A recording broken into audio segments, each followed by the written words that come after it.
Il est 13 heures à Radio Sénégal. Le journal, c'est tout de suite avec Ibrahim Sadi et Marianne Senghor. Bonjour Ibrahim Sadi. Bonjour Marianne. Qu'est-ce qu'on a au sommaire de cette édition? D'abord, cette mesure du président Macky Sall à la fois historique et de portée économique. Hier en Conseil des ministres, il a demandé à transformer les titres précaires en titres fonciers sans bourse déliée pour les concernés. Dans ce journal, vous aurez la réaction du ministre de l'économie et des finances, Amadou Ba. Dans la région de Matam, la tension est retombée entre émigrés et douaniers. Cela fait suite aux mesures prises par le gouverneur de la région de réglementer les visites douanières au domicile des populations. La coopération belge au secours des populations de Kaffrine, le bloc opératoire de Koungheul, le seul de la région, sera réhabilité pour faire face à la forte demande. Et puis Marianne, la leçon du cardinal Théodore Adrien Sarr aux partenaires au développement. Selon l'homme de l'Église, les populations bénéficiaires des projets doivent être partie prenante dans la conception et l'exécution de l'aide qui leur est destinée. Le cardinal présidait hier le forum de Caritas. Dans la deuxième partie, on aura du sport avec Tandara Ndiaye. L'invité de la rédaction est Mohamedou Sey, directeur des droits humains. Il nous parlera du rapport 2016 d'Amnesty International et la revue de presse sera avec Aaron Diouf. Radio Sénégal, l'info en toute responsabilité. Bonjour à toutes et à tous. Ouf de soulagement pour les Sénégalais qui occupent de façon précaire des maisons. En effet, le chef de l'État a demandé hier en Conseil des ministres au gouvernement de transformer gratuitement les titres précaires en titres fonciers. Une bonne partie des occupants de la région de Dakar, notamment de la Médina, de Grand Yoff, de Pikine et de presque tous les chefs-lieux de région du Sénégal n'ont pas de titre de propriété. Désormais, la procédure d'accès aux titres fonciers leur sera simplifiée et sécurisée. Selon le chef de l'État, il y a nécessité et urgence de corriger des anomalies qui freinent la dynamique de croissance et de progrès social des propriétaires des ayants droit pour permettre à toutes les personnes concernées d'accéder facilement et de manière gratuite à la pleine propriété foncière. Le président Macky Sall a instruit ainsi le gouvernement de mettre en place dans chaque centre de services fiscaux des guichets uniques dédiés à la transformation gratuite des permis d'habiter et titres similaires en titres fonciers. Justement, la réaction du ministre de l'économie et des finances, Amadou Ba, il réagit au micro de Khadifal Koulibaly en marge du lancement de la revue annuelle conjointe du plan Sénégal émergent. Nous l'écoutons. La mesure, c'est la transformation rapide, urgente et transparente des permis d'occuper en titre foncier. Donc c'est une loi de 2011 qui va être mise en œuvre pleinement. Et deuxièmement, une modification de la loi de 87-11 qui autorisait la vente des terrains domaniaux. Il y avait beaucoup de restrictions dans cette loi. Des mesures aussi vont être prises pour permettre à certaines populations, je pense aux parcelles Assénige, populations de Pikine, Ikotaf, qui ont des titres globaux, de permettre aujourd'hui à toutes ces populations d'avoir accès à la pleine propriété foncière. Et qu'est-ce que cela va induire en termes financiers? Bon, sur le plan des pertes de recettes, les évaluations vont être faites. C'est hier que la mesure a été prise, mais indubitablement, aujourd'hui, ce qui caractérise le foncier, c'est son coût, premièrement. Et deuxièmement, c'est la complexité des procédures. Aujourd'hui, le président de la République nous instruit de mettre en place des procédures très simples. Certainement, on va se déplacer dans les quartiers. Bon, je réfléchis avec vous à haute voix, c'est une mesure qui évolue hier. Il va falloir qu'on se retrouve avec les techniciens du ministère de l'économie et des finances pour voir exactement comment mettre en œuvre assez rapidement cette mesure qui devrait permettre à des milliers de Sénégalais d'avoir accès à la propriété et d'avoir la pleine propriété des biens sur lesquels aujourd'hui ils vivent. Voilà donc, c'était Amadou Ba, ministre de l'économie et des finances. La gestion des compensations des ressources minérales au centre d'une réunion à Saly-Portudal. Et c'est à l'initiative du réseau des parlementaires pour la bonne gouvernance des ressources minérales. Et c'est en partenariat avec l'USAID et l'ONG 3D. Nous écoutons le président de ce réseau, Mamadou Lamine Diallo. Il est député à l'Assemblée nationale. Il est le micro de El Hadj Ndiaye. Ce qui est clair, c'est que le problème des compensations est un problème important. Puisque vous savez, lorsque une entreprise minière va dans un domaine et demande un permis de recherche ou d'exploitation, elle est en concurrence avec des villageois qui avaient des activités là-bas, souvent agricoles, souvent des activités peut-être de pêche, soit aussi des activités d'orpaillage. Et donc, forcément, il y a un conflit Et nous le réglons par des problèmes de compensation. C'est comme ça que l'État règle ça. Et manifestement, ces compensations ne suffisent pas, ou en tout cas ne sont pas bien orientées. C'est le constat que nous avons fait sur le terrain, non seulement au Sénégal, mais un peu partout en Afrique de l'Ouest. Et donc, le réseau qui défend les populations locales, il faut le dire, a engagé donc une étude pour pousser la réflexion. C'est des questions qui ne sont pas simples, il faut le dire, et nous n'en prétendons pas trouver la solution définitive, mais c'est le rôle des députés, des citoyens que nous sommes, d'engager le débat et d'en faire un débat informé. C'est pourquoi on a demandé à un cabinet spécialisé de nous aider. Elle aussi va accepter donc de financer ça. Et les conclusions seront présentées tout à l'heure aux députés et les députés vont réagir. Et à partir de là, nous allons engager un débat avec la société civile, avec tout le monde et finalement également avec le gouvernement, puisque c'est lui qui va porter la loi. Ibrahima Sadi.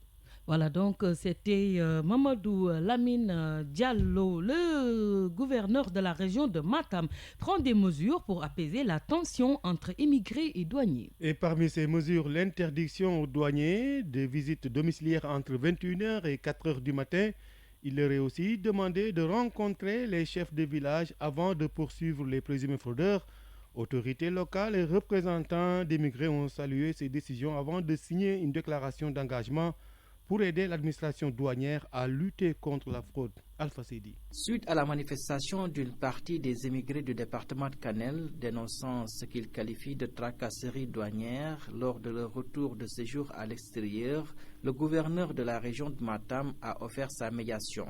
Pour apaiser la tension, Omar Mamadou Baldé a pris des mesures qu'il a portées publiquement à la connaissance des autorités locales, des représentants d'émigrés et des populations des communes de Bokiladi, Waoundé, Dembankane et Orkadiéré. Les contrôles vont se faire de manière plus professionnelle. Désormais, plus de visites domiciliaires entre 21h et 4h du matin. En entrant dans les villages, de s'adresser au chef de village pour pouvoir donc poursuivre ce qu'on suspecte de fraude. La rencontre tenue à Bokiladi était aussi l'occasion pour le gouverneur de Matam d'inviter les populations de ces localités à collaborer avec la douane pour lutter contre la fraude. En retour, j'ai demandé aux chefs de village d'être les alliés et les soutiens de la douane dans leur mission. Ils se sont engagés à travers une déclaration à porter à la connaissance de la douane toute présence suspecte dans leur localité, mais également d'être les premiers éléments de la défense de notre économie. Les émigrés de la zone ont accueilli favorablement les mesures prises par l'autorité administrative. Birahim Kamara, leur porte-parole. C'est la première fois qu'une autorité comme le gouverneur se déplace pour venir rencontrer les populations directement et poser les problèmes sans complaisance et donner des solutions qu'attendaient les populations. La diminution des tracasseries ne signifie pas la fin des contrôles, précise le gouverneur de région qui assure qu'ils vont se poursuivre pour des raisons de sécurité et de protection de notre économie. Alpha Seydi, Matam, Radio Sénégal. Merci Alpha Seydi. Le bloc opératoire de Koungheul dans la région de Kaffrine sera réhabilité. Il faut dire, Mayane, que Koungheul est le seul département de la région à disposer d'un bloc opératoire, ce qui fait du district une référence. La demande très forte a poussé les autorités médicales à envisager la réhabilitation de la structure afin d'améliorer la capacité d'accueil, cela avec l'aide des partenaires belges d'Audelay Badjan. Le district de Koungheul est le seul dans la région de Kaffrine à disposer d'un bloc opératoire, ce qui fait de lui un district de référence. Dr Sidi Amar, médecin-chef de district sanitaire. Nous sommes le seul district dans la région de Kaffrine qui dispose de bloc opératoire. Qui parle de bloc opératoire parle de références venant des autres districts voisins, notamment le district de Koumpentoum. Pour satisfaire la demande dans cette zone carrefour, dans le corridor Dakar-Bamako, les autorités médicales ont décidé de réhabiliter la structure. La démarche vise, selon Dr Sidi Amar, à améliorer la capacité d'accueil. Nos malades nous viennent de partout. Ce centre de santé, étant centre de santé de référence, est en train d'être réhabilité. On va améliorer un tout petit peu la capacité d'accueil par rapport à la chirurgie au niveau du bloc, par rapport aux césariennes. Et ceci est dû à un partenariat entre le ministère de la Santé via les districts de Koungheul et de Sokone et le PAODES, le projet d'appui à l'offre et la demande de soins. Actuellement, ils sont en train de réhabiliter tout le centre de santé. Par rapport à la couverture en poste de santé, Koungheul n'est pas loin de la norme. Toutefois, dans le souci d'équilibrer, des efforts sont envisagés, indique Dr Sidi Amar. Il y a des efforts à faire, surtout vers le nord, vers Ribo, vers Gantepate. Il faut quand même améliorer vraiment la couverture des postes de santé. Daouda Labedian, Koungheul, Radio Sénégal. Il est 13h passé 10 minutes à Radio Sénégal. L'info continue. Le paiement de la taxe municipale au marché Boubès on va suspendre donc le paiement de la taxe municipale au marché Boubès pour 15 jours, ça dit. Une décision du préfet de Pékin, ce qui a évité des affrontements entre agents collecteurs de Wakhinane Nimzat et ceux de Djida Thiaroye Kao qui se disputent cette taxe municipale. Cela au grand bonheur de certains commerçants. Le reportage de notre correspondant permanent dans la banlieue Aly Ndiaye Diouf. Des va-et-vient incessants, l'ambiance de la circulation, le marchandage, les activités ont repris au marché Boubès. Le pire a été évité par d'affrontements entre agents collecteurs de Wakhinane Nimzat et ceux de Djida Thiaroye Kao. Le préfet de Pékin a suspendu le paiement de la taxe municipale ou djouti, le temps de trouver une solution. Pour 15 jours. 15 jours sans taxe, c'est à notre faveur. Ici, on paye 100 à 150 francs par état. Un bras de fer qui inquiète les commerçants. Pourtant, ils veulent bien payer la taxe municipale. Le paiement de la taxe peut départager les deux communes. C'est vrai que ce n'est pas évident. Des fois, on n'a même pas de quoi payer. Vraiment, il faut régler cette situation. Ils ont toujours collaboré avec Wakhinane Nimzat, disent-ils, surtout pendant les moments les plus difficiles. On a toujours travaillé avec la commune de Wakhinane Nimzat. Elle était là pendant les inondations. C'était des camions pour remblayer ou même pour pomper l'eau. Le Forum civil de Guédiawaye dit « Force restera à la loi ». Selon Pape Michel Mendy, son coordonnateur, l'acte 3 de la décentralisation est entré en vigueur. Le marché Boubès appartenait à la mairie de Wakhinane Nimzat, mais le nouveau découpage en fait un marché qui se situe dans le territoire de Pékin. Donc sur le plan géographique, ce marché se situe dans la commune de Djida Thiaroye. L'arrêt qui a été rendu par la Cour suprême, nous considérons que c'est un arrêt juste. Pendant ces 15 jours sans taxe, les pertes vont être énormes. D'ailleurs, est-ce qu'après, les commerçants vont accepter de payer la taxe, surtout quand de nouveaux collecteurs vont se pointer devant eux? RTS banlieue, Aly Ndiaye Diouf. Merci Aly Ndiaye Diouf. La leçon du cardinal Théodore Adrien Sarr aux partenaires au développement. Il invite ces derniers à ne pas dicter aux Africains un quelconque modèle de développement. Et selon le prélat, les populations bénéficiaires de ces projets doivent être partie prenante dans la conception et l'exécution de ces projets.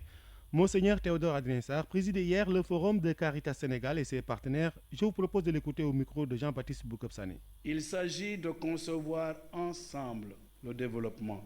Il s'agit de déterminer ensemble les activités devant le produire. Il s'agit enfin de conduire ces activités ensemble. En insistant sur le mot ensemble, je pense non seulement aux agents de développement sur le terrain et aux bailleurs de fonds qui les aident à agir, mais je pense beaucoup aux populations bénéficiaires. Elles doivent être partie prenante dans la conception et l'exécution du programme dont elles bénéficient, et cela d'après le bel enseignement du pape Paul VI. En ce qui me concerne, j'ai comme une autre raison personnelle de me réjouir de cette rencontre telle que je la comprends. Se mettre ensemble pour penser au développement. Parce que je trouve que nous autres en Afrique, nous ne pensons pas assez notre propre développement. Si nous ne faisons pas attention, nous donnons procuration à d'autres pour penser pour nous à notre place, faire pour nous à notre place. Nous devons nous atteler à penser nous-mêmes notre développement selon nos réalités, selon nos valeurs culturelles, selon notre foi religieuse.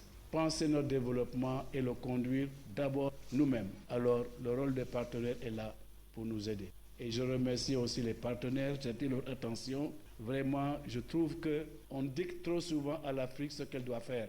Donc, respectons l'Afrique, laissons-la penser son développement, aidons-la, mais ne lui imposons pas un développement. Voilà, le cardinal Théodore Adrien Sarr, c'était hier lors du forum de Caritas avec ses partenaires. Le monde bouge et vous devez le savoir. C'est pourquoi Radio Sénégal vous tient informé des faits, gestes et paroles qui impactent la marche du monde. C'est géo, c'est politique et c'est international. Voilà donc l'actualité internationale. Ibrahima Sadi. On va en Égypte où des centaines de personnes ont pris part aux funérailles d'Omar Abdelrahman. Omar Abdelrahman, appelé Cheikh l'Aveugle, était un dirigeant djihadiste. Il est considéré comme l'inspirateur des premiers attentats contre le World Trade Center à New York en 1993. Il est décédé dans une prison des États-Unis. Les funérailles organisées dans sa ville natale au nord-est du Caire ont attiré plus de 2000 personnes. Le dirigeant djihadiste non-voyant, âgé de 118 ans, qui souffrait de diabète, avait été condamné en 1995 à la prison à vie pour des complots visant à attaquer des cibles à New York et à assassiner l'ancien président égyptien Hosni Moubarak. L'offensive contre l'État islamique, les armées irakiennes ont pénétré dans l'aéroport de Mossoul selon l'AFP. Au 5e jour de l'offensive menée par l'armée irakienne, l'assaut a été donné sur l'aéroport de Mossoul selon la télévision publique. L'ouest de Mossoul est contrôlé par l'organisation État islamique. L'objectif est de reprendre le contrôle de la totalité de la ville. L'entrée de l'aéroport est une première depuis que les djihadistes de Daesh se sont emparés de la zone en 2014. Il faut ajouter que le groupe État islamique Marianne perd du terrain également en Syrie, où 3 groupes rebelles pro-turcs ont annoncé tout à l'heure avoir repris l'ensemble de la localité d'Al-Bab. Le Pakistan a à nouveau frappé par un attentat. La cible, un quartier huppé de Lahore, c'est la capitale culturelle pakistanaise. L'explosion de la bombe a fait, selon un premier bilan, 6 morts et 30 blessés. Un bilan fourni par la police et les secours. Voilà donc, c'est la fin de la première partie. Rappel des titres, Ibrahima Sadi. Cette mesure du président Macky Sall, à la fois historique et de portée économique, hier en Conseil des ministres, il a demandé à transformer les titres précaires en titres fonciers sans bourse déliée pour les concernés. Vous avez entendu dans ce journal la réaction du ministre de l'économie et des finances, Amadou Ba. Dans la région de Matam, la tension est retombée entre émigrés et douaniers. Cela fait suite aux mesures prises par le gouverneur de la région de réglementer les visites douanières au domicile des populations. La coopération belge au secours des populations de Kaffrine, le bloc opératoire de Koungheul, le seul de la région, sera réhabilité pour faire face à la forte demande. Et puis la leçon du cardinal Théodore Adrien Sarr aux partenaires au développement. Selon l'homme de l'Église, les populations bénéficiaires des projets doivent être partie prenante dans la conception et l'exécution de l'aide qui leur est destinée. Le cardinal l'a dit hier en présidant le forum de Caritas. C'est la fin de la première partie, donc tout de suite le sport avec Tanda Khanyaï. Radio Sénégal, les sports.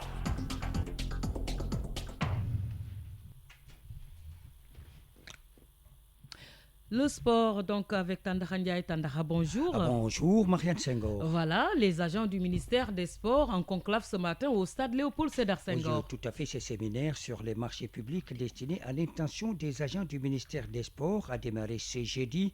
Pour présider justement ce séminaire, le ministre des Sports, Mataba, qui invite les agents de son ministère à bien maîtriser les règles qui gouvernent les commandes publiques. Nous écoutons Abou Diallo.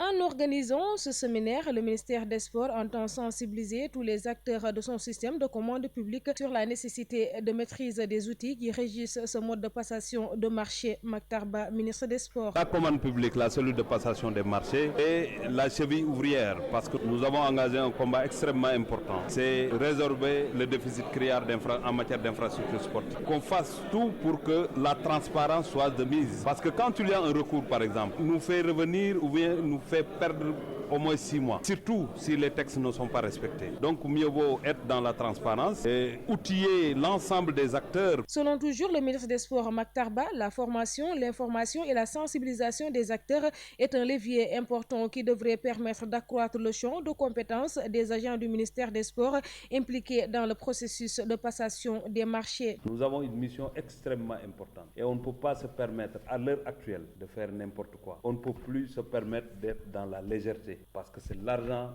des Sénégalais. S'il y a des textes qui encadrent l'utilisation de cet argent-là, il faudrait se battre pour être conforme au texte parce qu'on ne sait pas demain ce que sera. Nous tous, nous pouvons être audités. Nous tous, nous pouvons recevoir une inspection pour voir effectivement les deniers qu'on a mis entre nos mains.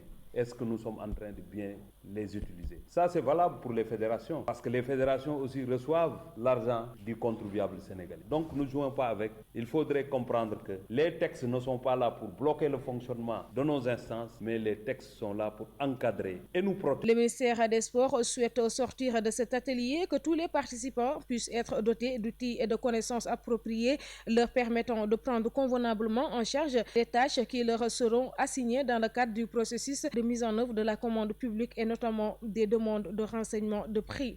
Voilà, Abidjalo, en marche de ce séminaire, justement, le ministre des Sports en a profité pour revenir sur les éliminations des clubs sénégalais en compétitions africaines. Mataba, que je vous propose d'écouter toujours au micro de Abidjalo. Parce qu'on perd au niveau africain, poser la question sur le football sénégalais. Parce qu'avant cela, avant d'aller à l'international, il faut penser au niveau local. Est-ce que les Sénégalais sont en train de jouer au football? Personne ne me dira non. La Ligue amateur organise, la Ligue professionnelle organise, la petite catégorie est en train de jouer. Maintenant, je veux bien qu'on me dise, il faut qu'on change de manière pour pouvoir avoir de très grands clubs qui pourront représenter le Sénégal dans les compétitions de clubs. Ça, tout le monde est d'accord qu'il faut redoubler d'efforts. C'est cette question qu'il faut se poser. Mais on mélange tout parce que Niar-Italie est éliminé, la Guinée a éliminé le Gorée. Rien ne marche au Sénégal. Moi, je ne suis pas de ceux qui pensent de cette manière. Même si ce n'est pas le ministre des Sports, le Sénégal est sportif. Il faut savoir que dans le domaine du sport, c'est du travail permanent. Même si cette année, on avait atteint la finale, si l'autre année, tous les bons joueurs sont achetés par d'autres clubs, ont des contrats professionnels, on est tenté de recommencer. Et c'est ça la difficulté, mais ça va avec l'évolution. Les meilleurs joueurs ne restent jamais chez eux. Tous les Sénégalais devraient se rapprocher des clubs, surtout les entreprises et les bailleurs de fonds. Ils peuvent aider parce qu'en réalité, il faut qu'on arrête de voir le football ou bien le sport comme un jeu. Il faudrait que ceux qui ont de l'argent, ceux qui ont de grandes entreprises, qu'ils prennent ces clubs-là, qu'ils mettent leur vie dans ces clubs-là pour mieux se faire voir partout, mais aussi utiliser ces clubs-là pour se faire de l'argent. C'est possible. Voilà l'œil d'Abidjalo, vous l'avez l'œil du ministre Matarba, oui. plus exactement. Vous avez donc remarqué Marianne Senghor. Alors pour lui, le sport sénégalais se porte bien. Voilà, Tanda Khandiaï, des nouvelles de nos Lions juniors à présent qui sont en ce moment en Zambie. Oui, en Zambie, justement, ce sont les Lionceaux et évidemment du Sénégal, déjà en Zambie, et qui affûtent leurs armes à 72 heures de la CAN des U20. Et donc des séances d'entraînement qui se poursuivent aujourd'hui sur place à Ndola. Ndola, c'est la ville du groupe B pour être d'attaque lundi contre le Soudan. Je rappelle que ce match aura lieu à 13h, mais la compétition qui démarre dimanche 26 février avec le groupe A, c'est à Lusaka, la capitale zambienne. Mais l'objectif du Sénégal est de décrocher un des 4 tickets, ces tickets qualificatifs au mondial des moins de 20 ans ou encore le trophée continental, puisque, rappelons-le, les protégés de Joseph Koto sont vice-champions d'Afrique en titre et 4e au dernier championnat du monde de leur catégorie. On va en Europe pour parler de la soirée de football hier. Oui, on a bouclé justement hier la phase aller des 8e de finale de la Ligue européenne des champions, le FC Séville qui domine Leicester, le champion anglais, 2 buts à 1. L'équipe de Porto qui se fait surprendre à domicile devant la Juventus de Turin, 2 buts à 0. En Europe, toujours avec l'Europa League, les 16e de finale retour qui se poursuivent cet après-midi à suivre entre autres rencontres à 18h AS Rome face à Villarreal, les Zénith Saint-Pétersbourg qui rencontrent Anderlecht, les Beşiktaş Turquie qui rencontrent Apol à Nicosie, et puis à 20h Lyon face à Alkmaar. Et hier, il faut le rappeler, l'équipe de Fenerbahçe a été éliminée par justement l'équipe de Krasnodar. C'est une équipe russe, Manchester United, qui passe devant l'équipe de Saint-Étienne et Celk 04 devant l'équipe de PAOK Salonique. Le président de la FIFA, Tanda Khandiaï, est en ce moment sur le continent africain. Oui, tout à fait. En tout cas, l'Afrique réclame 10 représentants en Coupe du Monde de football et c'est ce que les dirigeants justement du continent ont expliqué au président de la FIFA, Gianni Infantino.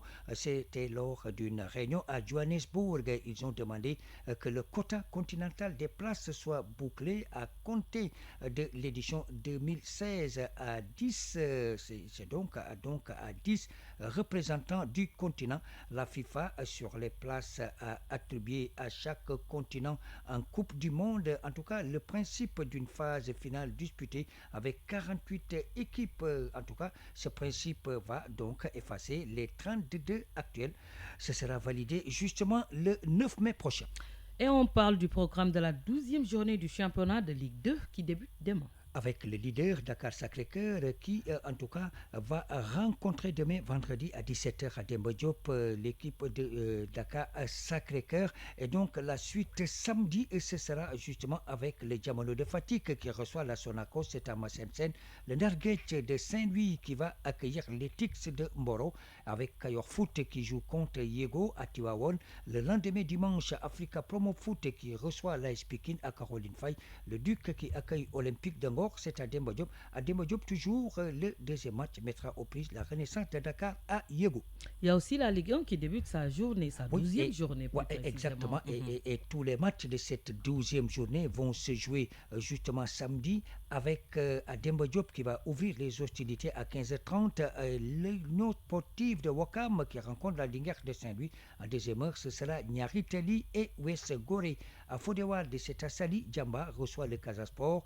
Génération Foot reçoit l'AS Douane. Et puis l'équipe de Tenguet FC qui va accueillir justement le Guédiawaye Football Club dans ses propres installations à Amadou Bari. Et puis à Albouri-Ndiaye, le dernier match, c'est à Louga et qui mettra aux prises l'équipe du Ndiambour qui va tendre son hospitalité au stade de Mbour, à Mour Petite Côte plus exactement. Et donc c'est l'autre club mbourois. Voilà, et donc Marianne Segor, je vous renvoie la balle et je vous souhaite bon appétit puisque vous en avez bien besoin. Merci Tandra Ndiaye, c'était tout pour le sport. Tout de suite, l'invité de la rédaction. Radio Sénégal. L'invité de la rédaction.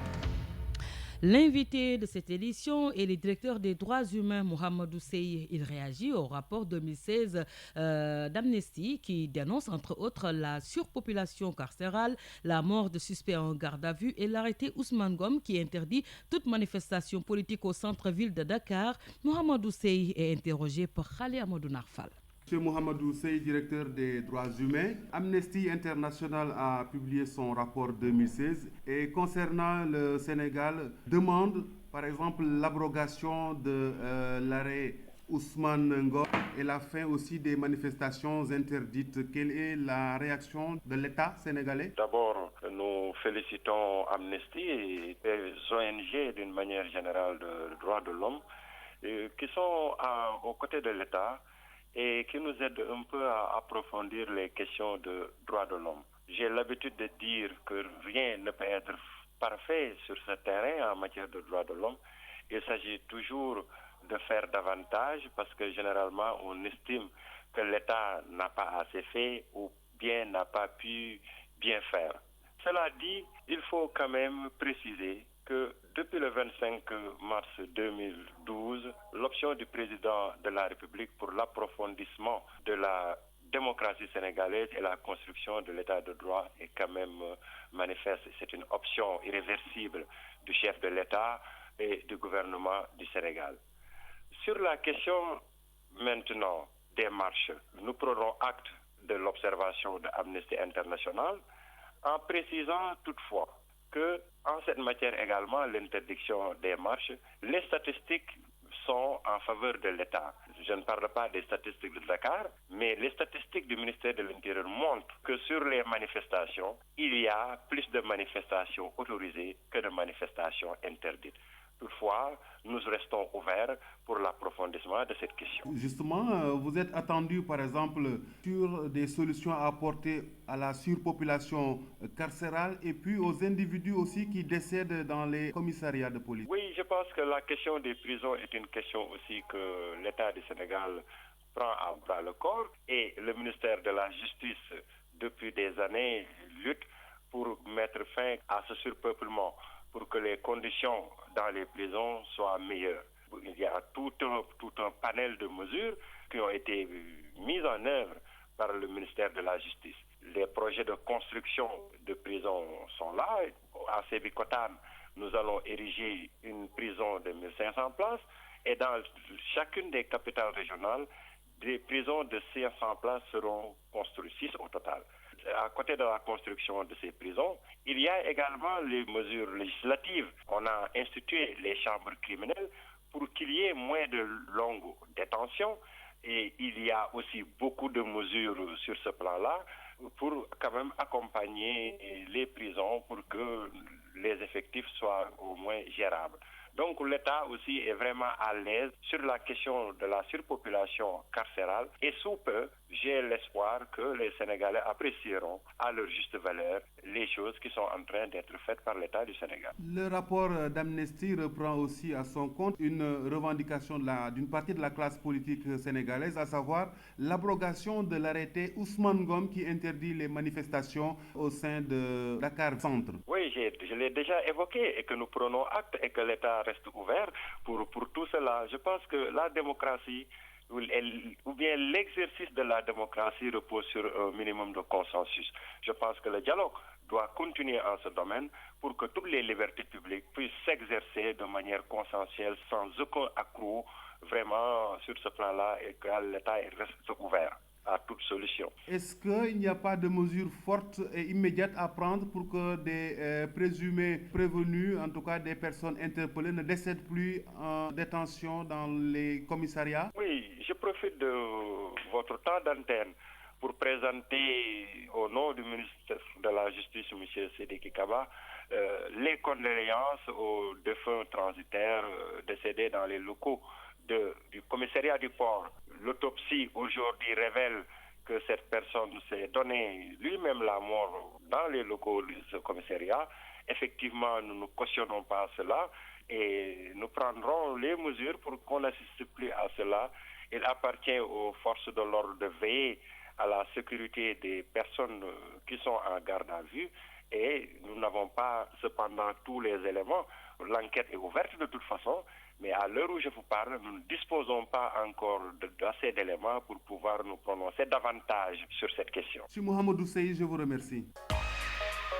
Radio Sénégal, la revue de presse. La revue de presse est avec Aaron Diouf. Le dernier rapport de Amnesty International à la une de la presse. Impunité, répression, liste Le Quotidien, bavure policière, conditions carcérales inhumaines. Amnesty note mal le Sénégal, estime mon confrère, en tout cas, respect des droits humains. Amnesty International reprend. Le Soleil déplore des manquements. Du coup, pour l'Observateur quotidien, le Sénégal n'y arrive toujours pas. La raison, parce que les actes posés par le pays de la Teranga n'ont pu aboutir au respect des droits humains. Mon confrère, alors, qui fouille ce document, de relever que bien que l'État ait posé des actes pour protéger les droits de l'enfant et les droits des communautés affectées par l'exploitation minière. Alors, presque toutes les préoccupations soulevées par le rapport annuel au cours des 10 dernières années demeurent du coup pour Seydi Gassama et ses collaborateurs. L'actuel régime, rapporte Walf Quotidien, n'est pas un modèle en matière de respect des droits fondamentaux, avec notamment la restriction des libertés publiques qui se manifeste par l'interdiction systématique de manifestations, la radiation de lanceurs d'alerte ainsi que la convocation de journalistes. Affaire de la caisse d'avance de la mairie de Dakar, Khalifa Sall libre mais à la disposition de la justice. En effet, sorti libre des locaux de la brigade des affaires générales, les ennuis judiciaires de l'édile de la ville de Dakar, renseigne Majib Gaye de Walf Quotidien, ne sont pas pour autant terminés, parce que, confie l'Observateur, chaque audition laisse couler un fleuve de révélations qui semble mouillé. Selon le quotidien de Futurs Médias, Khalifa Sall, l'enquête menée par la division des investigations criminelles sur cette gestion de la caisse d'avance de la ville de Dakar qui tend à asseoir le faux. Une audition du chef de la division financière et comptable, Ibrahima Yatma Diawo, qui semble, poursuit le journal, confirmer que le 1000 LRI n'ont jamais été livrés à la municipalité, même même si les paiements persistent. L'Obs ont été effectuées des accusations que réfute le maire de la capitale Khalifa Sall après son audition d'hier dans les colonnes du quotidien national qui estime, je cite, j'ai les mains propres et droit dans ses bottes Khalifa Sall d'assumer tout dans les colonnes de l'As quotidien. L'édile de Dakar qui a aussi décidé, quoi qu'il advienne, de ne dévoiler l'identité d'aucun bénéficiaire de ces crédits sur la place publique. Caisse noire ou un casse des deniers publics, ce qui est sûr, estime le Bietis du quotidien. Ce qui est sûr, c'est que dans ce pays pauvre, très endetté et sans machine de radiothérapie, tous les présidents d'institutions et des maires disposent de caisses noires appelées de façon puritaine fonds politiques ou caisses d'avance. Mais en réalité, ce lâche sucre salé, en réalité, c'est un trésor de cash caché qui sert à arroser une clientèle politique. Oui, c'est l'argent de Gorgorlo laissé à la discrimination du bénéficiaire. Pire, un casse des deniers publics qui sert à nourrir ce fisc. Encore le quotidien, une classe politique incapable de transformer ce pays en nation prospère depuis 57 ans. Bref, il faut appel de tous ces voeux. Il faut casser cette caisse noire selon Sucré Sadé sans intérêt. Et puis vers la régularisation des actes de propriété, le chef de l'État informe là ce quotidien qui entend transformer les actes précaires en titres fonciers gratuits. Transformation des permis d'occuper. Macky Sall offre des TF gratuits, titre le quotidien. Le chef de l'État en conseil des ministres hier, poursuit le quotidien national Le Soleil qui a demandé au service des domaines de diligenter la transformation gratuite des titres précaires en titres fonciers. Ainsi s'achève cette édition. Merci à Renaud Diouf. Au CDM, nous avions Ousmane Diop. À la partie technique, Amadou Ndiaye. La présentation, c'était avec Ibrahim Sadi et Marianne Senghor. Mesdames, Messieurs, merci de votre attention. Au revoir.